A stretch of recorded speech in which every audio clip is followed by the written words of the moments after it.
सहनावतु सहनौ भुनक्तु सह वीर्यं करवावहै तेजस्विनावधीतमस्तु मा विद्विषावहै। ॐ शान्ति शान्ति शान्तिः। शङ्करं शङ्कराचार्यं केशवं बादरायणं सूत्रभाष्य कृतौ वन्दे भगवन्तौ पुनः पुनः। ईश्वरो गुरुरात्मेति मूर्तिभेदविभागिने व्योमवद्व्याप्तदेहाय दक्षिणामूर्तये नमः। ॐ शान्ति शान्ति शान्तिः।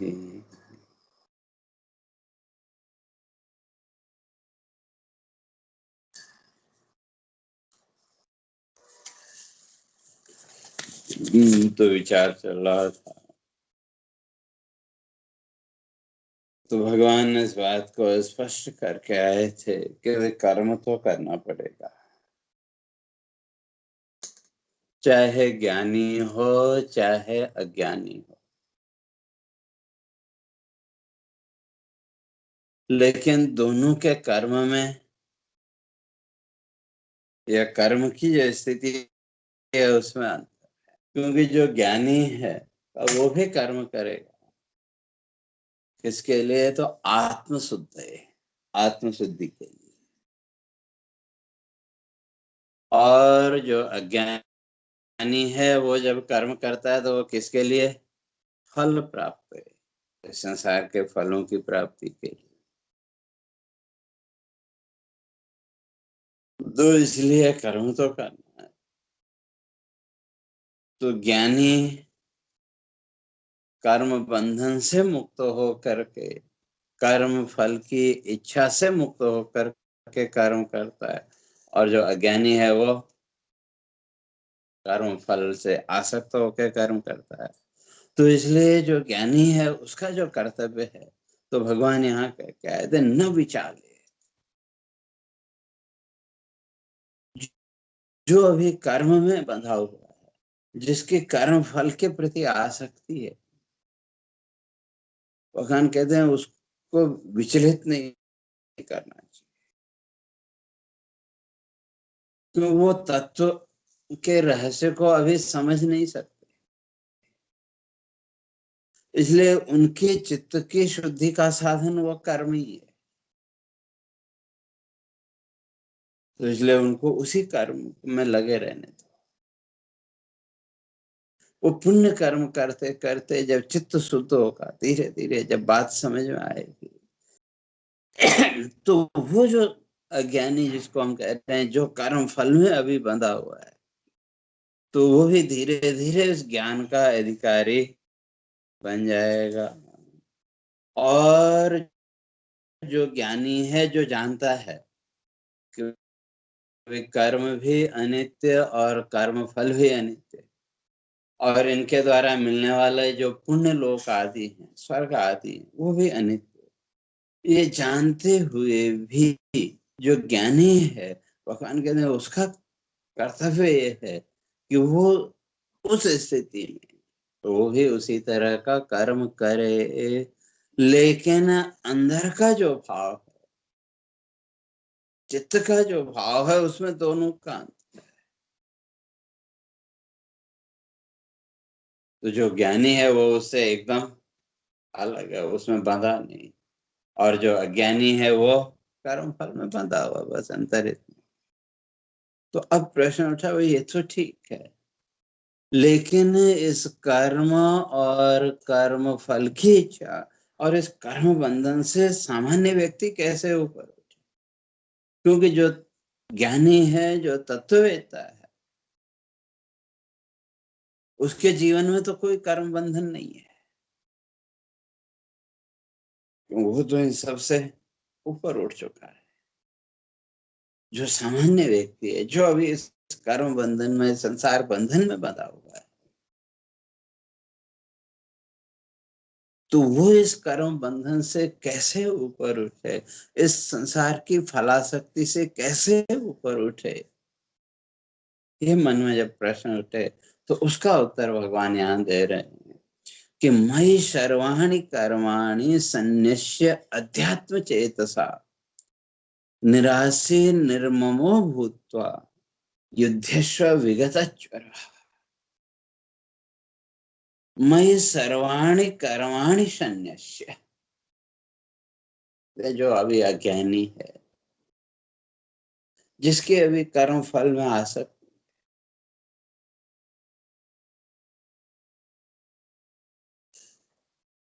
या शास्त्रों का चिंतन किया, विचार किया, बात समझ में भी आई, लेकिन कर्म बंधन से या हमारा जो जीव भाव, इस जीव भाव से अभी ऊपर नहीं उठ पाया। जो साधना तो कर रहा है, लेकिन अभी कहीं न कहीं भेद दृष्टि बनी थी। क्योंकि जो ज्ञानी है, ज्ञान के स्थिति में, तो भगवान आगे कहें ज्ञानी तो आत्मेव में मत, ज्ञानी तो उस आत्म भाव में स्थित हो।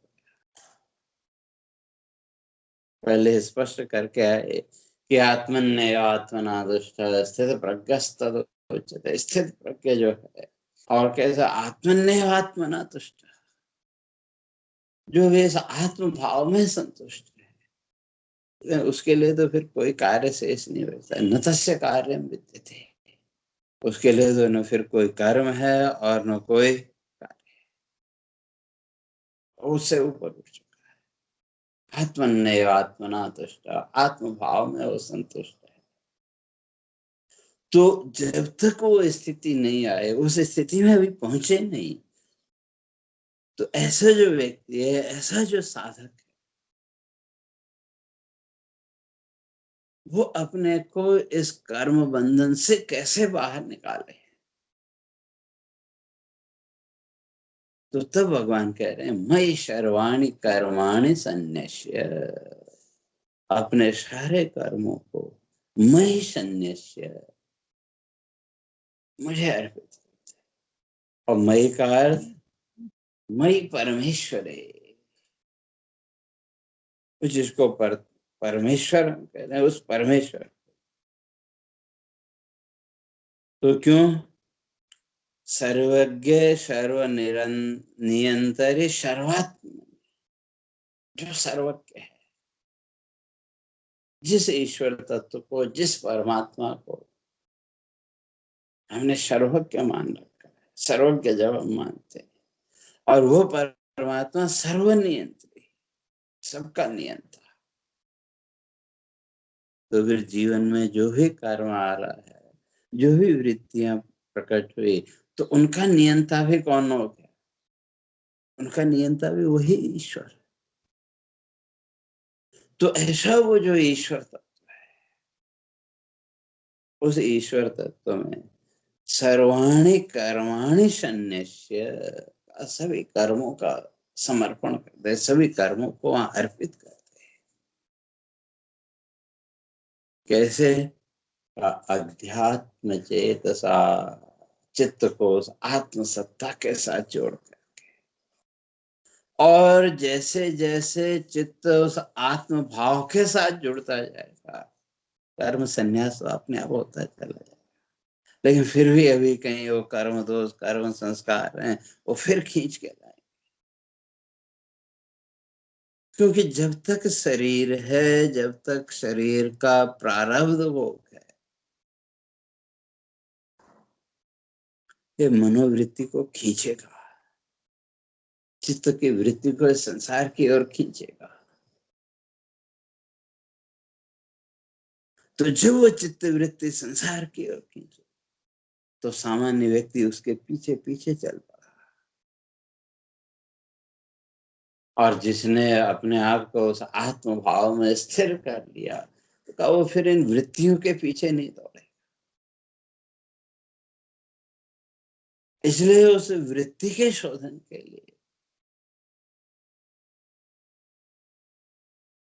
मई सन्यासी, सारा कर्म बंधन, सारा कर्म का जो प्रवाह है, इसको मई सन्यासी, भगवान कहते हैं मुझे अर्पित करो।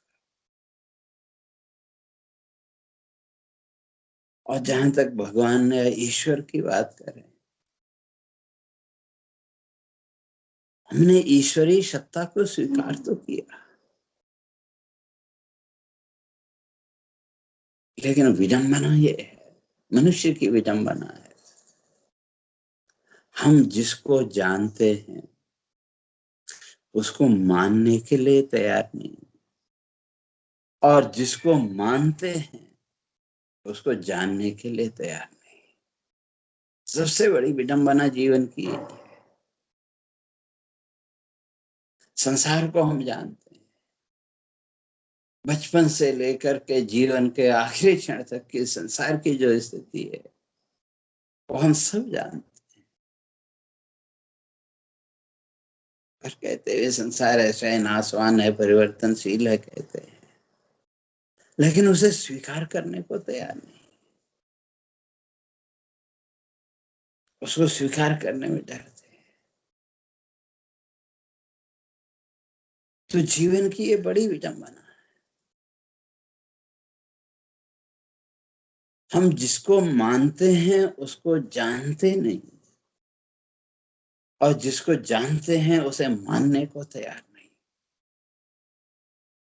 संसार की अनित्यता, संसार की क्षण भंगुरता को हम जानते हैं, लेकिन उसको एक्सेप्ट नहीं करते। और ईश्वर, ईश्वर को मानते हैं, हाँ भगवान है, परमात्मा है, कहीं न कहीं हम मानते हैं, लेकिन उस ईश्वर तत्व को जानने के लिए हमने प्रयास नहीं किया। मान लिया कि हाँ भगवान है,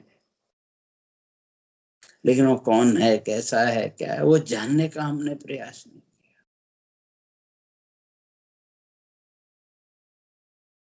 तो हमने अपनी संसार की इच्छाएं, संसार की कामनाएं इतनी बढ़ा रखी है, तो वहां तो हम उस ईश्वर को भी विस्मृत कर देते। ईश्वर को भी हमने अपने इच्छाओं की पूर्ति के साधन के अतिरिक्त और कुछ माना ही नहीं। जानने की बात तो दूर, अगर वो हमारी इच्छाओं की पूर्ति करता है तो ईश्वर है, नहीं करता है तो उस ईश्वर को मानने की भी जरूरत है। चलो दूसरे को मान लेंगे। तो जीवन में ये विचलन चलता रहता है, और हर एक इच्छा की पूर्ति के लिए हमको एक एक अलग अलग ईश्वर चाहिए। और जो ईश्वर है, हमने तो उस ईश्वर के भी टुकड़े कर दिए। कहते तो हैं भगवान एक है, परमात्मा एक है, ये केवल हमारी जुबान तक है। अपने आप को टटोल के देखो, आपने उसी ईश्वर के कितने टुकड़े कर दिए। कहने को हम कहते हैं कि भगवान एक है, परमात्मा एक है, लेकिन जीवन के व्यवहार में अपने आप को टटोल के देखें, हमने तो उसको टुकड़े टुकड़े में बांट दिया। ठीक है, जो अलग अलग रूप है उनकी बात छोड़ने, एक ही रूप के भी हमने अलग अलग भेद कर। जैसे यूं समझो, तो आपने किसी दिन भगवान की पूजा अर्चना की, जो भी विशेष तिथि पर्व है, चलो मान लो शिवरात्रि है, जन्माष्टमी, जो भी है, तो आपने शिवरात्रि की पूजा की अपने घर में बड़ी श्रद्धा से, या आपके पड़ोसी ने अपने घर में पूजा की भगवान की बड़ी श्रद्धा से। अब दो व्यक्ति आपके पास आए प्रसाद लेकर के भगवान का। एक वो जिसने अपने घर में भगवान की पूजा अर्चना की थी, वो भी आपको प्रसाद देने आया। और दूसरा व्यक्ति आपके शहर का जो प्रसिद्ध मंदिर, जिसकी बड़ी मान्यता है, या यूं कह लो पशुपतिनाथ से एक व्यक्ति प्रसाद लेके आया, और वो दोनों व्यक्तियों ने आपको प्रसाद दिया। तो प्रसाद किसका? भगवान का प्रसाद। लेकिन वहां उस प्रसाद में भी ये भेद दृष्टि आ गई कि जो पशुपतिनाथ से या शहर का जो प्रसिद्ध मंदिर है, भाई वहां से जो प्रसाद आया वो विशेष, और जिसने अपने घर में भगवान की पूजा अर्चना की वहां से जो प्रसाद लेके आया वो। अपने ही अंतर को टटोल के देखें। किसी बहुत ज्यादा बाहर प्रमाणों के लिए जाने की जरूरत नहीं है। इसलिए कालिदास ने बड़ी अच्छी बात लिखी, सताम ही संदेह पदेश प्रमाणम अंतःकरण प्रवृत्तयः। जहाँ संदेह हो वहां आपका अंतःकरण की जो वृत्ति है वही प्रमाण है। अपने अंतःकरण को, अपने अंतर मन को टटोल के देखो तो स्पष्ट हो जाएगा। तो एक ही रूप, एक ही भगवान, लेकिन उसके भी हमने भेद कर दिए कि अब वो भेद बड़ा है या सूक्ष्म है, जो भी है, कहीं न कहीं वो भेद दृष्टि है। तो इसलिए जब तक ये भेद दृष्टि बनी हुई है, भगवान कहते हैं मयि सन्न्यस्य, इसे अगर ऊपर उठना है, इससे मुक्त होना है, तो सब कर्म मुझे अर्पित कर दो।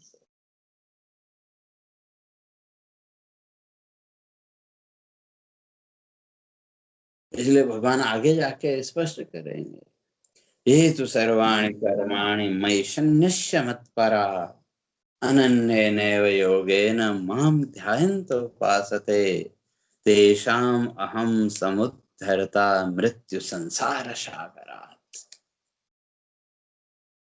भगवान कहते हैं उसका उद्धार करने के लिए मैं बैठा हूं, लेकिन शर्त, सर्वाणि कर्माणि मयि सन्न्यस्य मत्परा, सारे कर्मों को जो मुझे अर्पित कर देता है और मत्परा, मेरे परायण, अनन्येनैव योगेन मां ध्यायन्त उपासते, अनन्य भाव से जो मेरी उपासना कर रहा है, मेरा ही ध्यान कर, वो उस ध्यान के बल से इस संसार सागर से पार हो जाए। वो तो प्रसंग के अनुसार वहां उसकी चर्चा करेंगे। तो भगवान वही बात यहाँ भी कह रहे हैं कि मैं सर्वाणि कर्माणि, सारे कर्मों को मुझे अर्पित। अर्थात ये जो भेद दृष्टि, इस भेद दृष्टि से अगर ऊपर उठना है तो कर्म मुझे अर्पित करो। और जब तक उस ईश्वरीय तत्व को जानेंगे नहीं, जब तक उसको समझने का प्रयास नहीं करेंगे, तब तक ये भेद दृष्टि मिटने वाली नहीं है। क्यों? हमने ईश्वर को कितने अंश में स्वीकार किया? अपने आप को टटोल के देखें।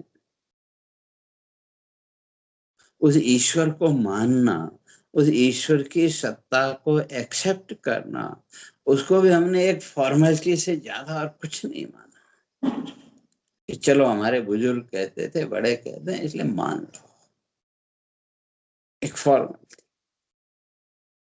और वो भी कितने अंश में? हमारी इच्छाओं की पूर्ति के साधन के रूप में। तो उससे ज्यादा हमने ईश्वर को और क्या माना? हमने ईश्वर को अपनी इच्छाओं की पूर्ति के साधन के अतिरिक्त और कुछ माना ही नहीं। तो जब तक उस ईश्वर की समग्रता का बोध नहीं हो, तब तक ये छोटे बड़े का भेद ये भी मिटने वाला नहीं है। इसलिए भगवान कहते हैं अध्यात्म चेतसा आत्म चेतना। आत्म चेतना के द्वारा उस ईश्वरीय तत्व का विचार करो, उसका चिंतन करो, तो कर्म समर्पण हो जाएगा। हम मुंह से बोलते हैं कि भगवान एक है, उसी एक भगवान के रूप में मुंह से बोलते हैं, लेकिन कहीं न कहीं भेद दृष्टि अभी भी बनी हुई है।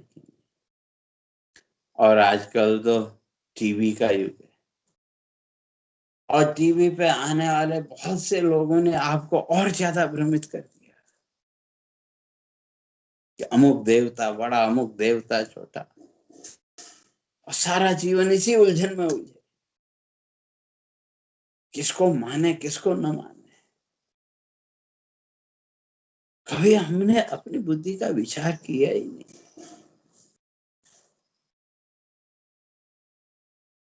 कई लोग बहुत से तर्क देते हैं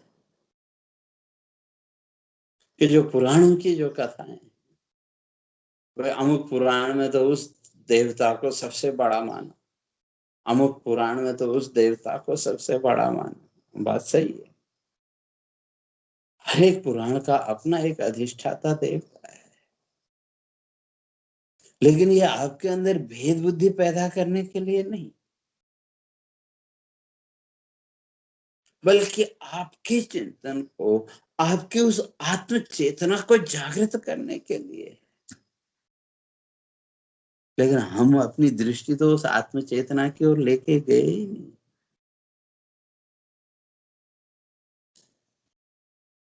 तो जो भी पुराणों के जो भी देवता हैं, जो भी जिस देवता को भी वहां महत्व दिया, उसके पीछे तात्पर्यार्थ यही है। हर जगह हर एक व्यक्ति का अपना एक महत्व है। आप भी अपने आप को देखें, सुबह से लेकर के शाम तक कितने रूप हैं। घर में आप हैं तो वहां घर का जो भी व्यवहार है, जो भी संबंध है, उसके अनुसार अलग अलग रूप हैं। आप किसी के बेटे भी हैं, आप किसी के पिता भी हैं, आप किसी के भाई भी हैं, लेकिन जहां जैसी जरूरत है आपको उसी रूप में प्रकट होना पड़ेगा कि नहीं। बच्चों के सामने पिता के रूप में प्रकट होना पड़ेगा, तो वहां कौन से रूप का महत्व है? वहां पिता के रूप का महत्व है। वहां पुत्र का रूप नहीं चलेगा, भाई का रूप नहीं चलेगा। इसलिए जहां जैसी जरूरत है उसके अनुसार वहां उसी रूप का महत्व है। लेकिन तत्व तो एक है। तो यही तत्व दृष्टि व्यक्ति के अंदर जागृत करने के लिए कि वो जितने भी देवी देवता हैं, जितने भी रूप, वो उसी परमात्मा के रूप। लेकिन हर रूप का अपनी अपनी जगह महत्व है, और अगर वो रूप बदल गया महत्व खत्म हो जाए। तो हमने तो अपने आप को इसी भ्रमजाल में बांध के रखा, क्योंकि कभी हमने वो आत्मचिंतन या उस आत्म चेतना को जागृत करने की कोशिश नहीं की, कभी अपनी बुद्धि के द्वारा विचार करने की कोशिश ही नहीं। और जहां तक ईश्वर की बात है, तो उस ईश्वर को तो हमने एक साधन के ज्यादा और कुछ माना ही नहीं, और वो भी अपनी इच्छाओं की पूर्ति का साधन।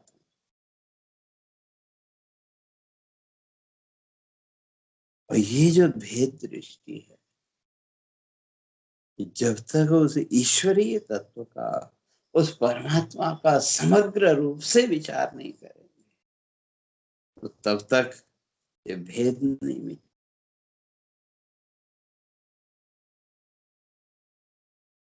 जो भी पुराण कथाएं, वहां जो अलग अलग रूप को महत्व दिया, उसको समझने के लिए यूं समझो, आप हैं,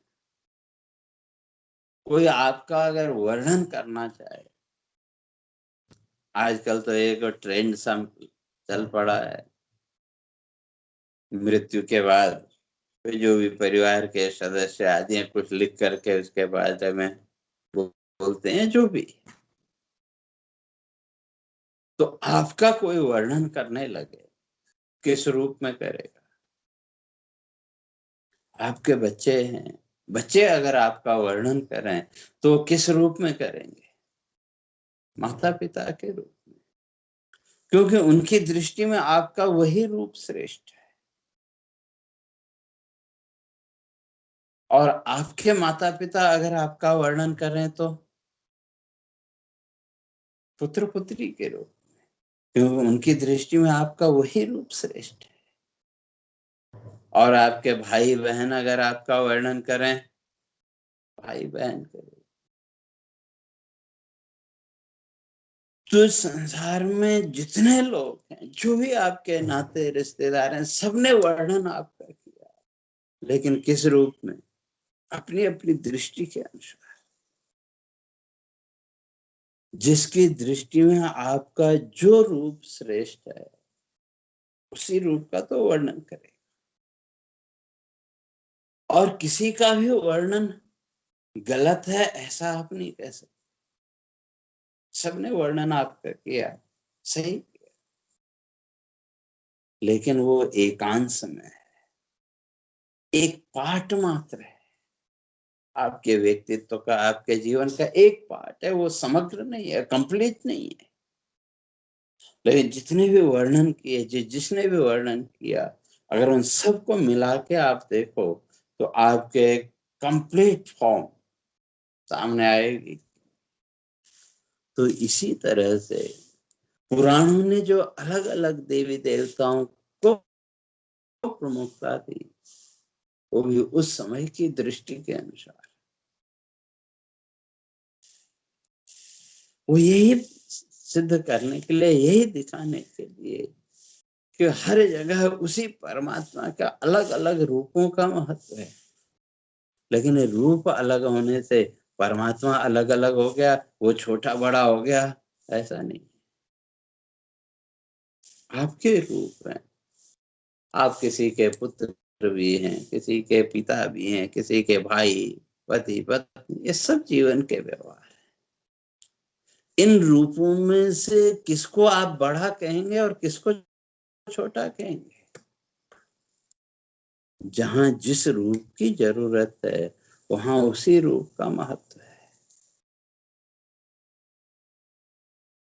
लेकिन आप तो इन सारे रूप की कल्पनाओं से परे।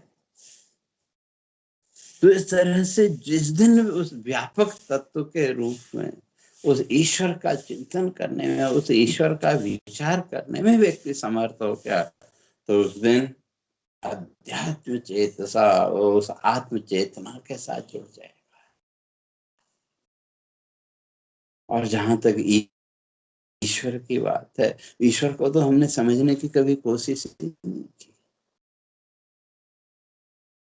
एक उदाहरण मैं आपके सामने रखता हूं। आप कहीं गए किसी शहर में, अनजान शहर, और अचानक कोई प्रॉब्लम आ गई,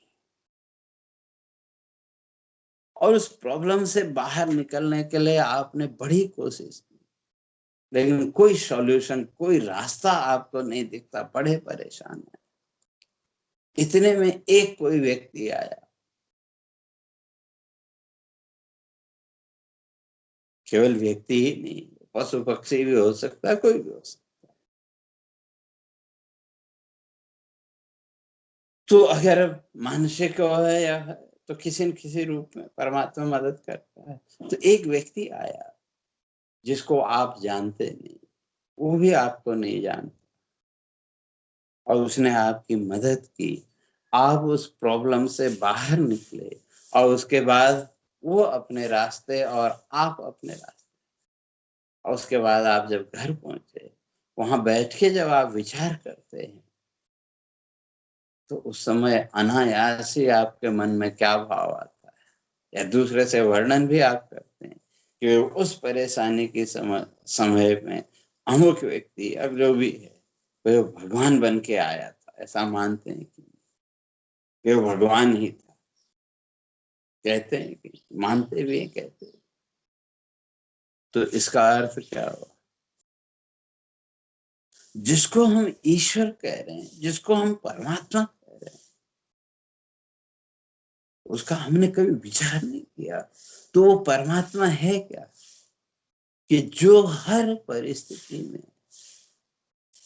हर रूप में आपकी सहायता करने के लिए तैयार है।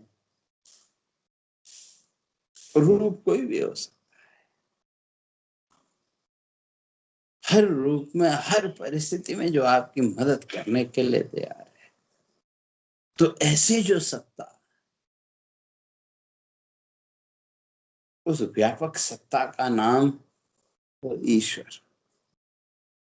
इस दृष्टि से अगर विचार करके देखें, इस संपूर्ण संसार में हमको उस ईश्वरीय सत्ता के अतिरिक्त और कुछ दिखेगा ही नहीं। लेकिन हमें अपनी दृष्टि को इतना व्यापक करना पड़ेगा, और वो एक दिन में नहीं होने वाली। वो तो निरंतर चिंतन के द्वारा, निरंतर मनन के द्वारा ही संभव। और वो जो व्यक्ति आप, जिसने आपकी मदद की, उसको आपसे कोई अपेक्षा है क्या? कोई एक्सपेक्टेशंस है? कोई एक्सपेक्टेशन नहीं। आपको भी कोई एक्सपेक्टेशन नहीं। आप तो चलो कल्पना कर सकते हैं कहीं से मदद मिल जाए, लेकिन वो जो मदद करना है उसको आपसे बदले में क्या चाहिए? उसे कुछ नहीं चाहिए। तो उसने आपकी जो हेल्प की विदाउट एनी एक्सपेक्टेशन, बिना किसी अपेक्षा के, अर्थात निरपेक्ष भाव से, बदले में कुछ चाहे बिना, जो निरंतर हमारी मदद कर रहा है। ऐसी जो सत्ता है, ऐसे जो एग्जिस्टेंस, उस सत्ता का नाम है ईश्वर। इस दृष्टि से अगर देखें तो अब वनस्पतियों को देखें, पेड़ पौधे जो प्लांट्स हैं, आज वैज्ञानिक भी अब वृक्षारोपण पर जोर दे रहे हैं कि भी पौधे लगाओ, वृक्ष लगाओ।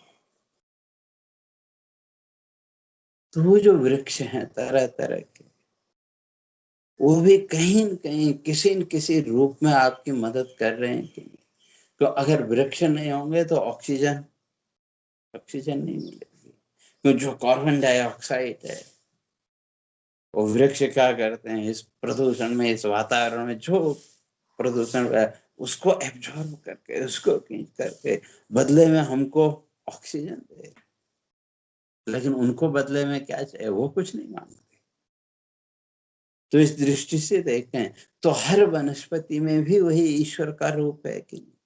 और इसी तरह से पशु पक्षी आदि, वो भी किसी न किसी रूप में हमारी मदद कर रहे हैं कि नहीं? इस तरह से अगर विचार करके देखें तो हर रूप में उसी परमात्मा का दर्शन होगा। हर वस्तु में, हर प्राणी के अंदर उसी परमात्मा सत्ता का, उसी ईश्वरीय सत्ता का दर्शन होगा। जिस दिन चिंतन करते करते चित्त शुद्धि के द्वारा इस भाव में पहुंच गए, तो अध्यात्म चेतसा, उस आत्म चेतना के साथ, उस आत्म सत्ता के साथ तो हमारा जुड़ाव हो जाएगा। और उस वो आत्म सत्ता का जो जुड़ाव है वो क्या करेगा? सर्वाणि कर्माणि मयि सन्न्यस्य। वो तो फिर सारे कर्म किसके लिए? मयि सन्न्यस्य। वो जो परमात्मा सत्ता है, वो जो व्यापक सत्ता है, निरपेक्ष भाव से हर रूप में, या यूं कहें किसी न किसी रूप में, हर समय जो हमारी मदद कर रही है, ऐसी जो परमात्मा सत्ता है, उस परमात्मा सत्ता, वो जो परमात्मा सत्ता है, वो जो व्यापक सत्ता है, वो सर्वनियंत्रित्वात्, वो इस संपूर्ण जगत का नियंत्रण करने वाली है। उस संपूर्ण सत्ता को, संपूर्ण जगत की जो नियामक सत्ता है, कंट्रोलर ऑफ होल यूनिवर्स, इस संपूर्ण विश्व का जो नियंत्रक है, कंट्रोलर है, ऐसी जो सत्ता है, ऐसे जो एग्जिस्टेंस कहते हैं, उसको सामने रख करके क्या करो, सर्वाणि कर्माणि मयि, भगवान कहते हैं उन सारे कर्मों को उस ईश्वरीय सत्ता में अर्पित कर। लेकिन उसके लिए शर्त, अध्यात्म चेतसा, आप के साथ जुड़ा होना चाहिए। और उस आत्म सत्ता के साथ उस चित्त के जुड़ाव के लिए, आत्म सत्ता के साथ उस चित्त को जोड़ने के लिए चिंतन तो करना पड़ेगा, विचार तो करना पड़ेगा। तो अब उस आत्म सत्ता के साथ अपने आप को जोड़े कैसे? तो एक विधि तो ये भगवान ने कहा कि सर्वाणि कर्माणि संन्यास्य, सारे कर्म उसी परम सत्ता को समर्पित कर दो कि जो इस संपूर्ण जगत का नियंत्रण है। इसलिए हमारा नियंत्रक भी। और दूसरी विधि आगे भगवान बताते हैं, निराशीर निर्ममो भूत्वा युध्यस्व विगत ज्वर, आशा और ममता से रहित होकर के विगत ज्वर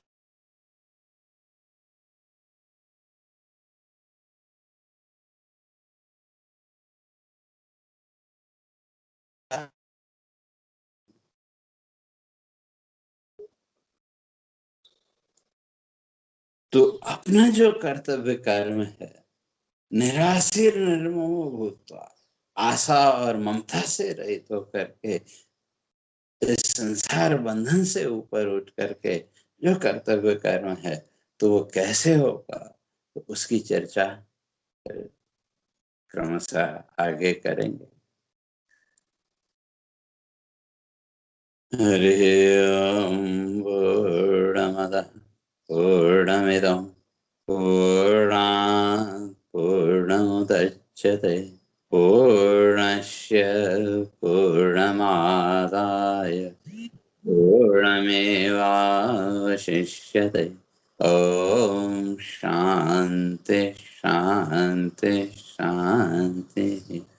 शंकरं शंकराचार्यं केशवं बादरायणं सूत्रभाष्य कृतौ वन्दे भगवन्तौ पुनः ईश्वरो गुरुरात्मेति मूर्तिभेद विभागिने व्योमवद्व्याप्तदेहाय दक्षिणामूर्तये नमः। ओम शांति शांति शांति।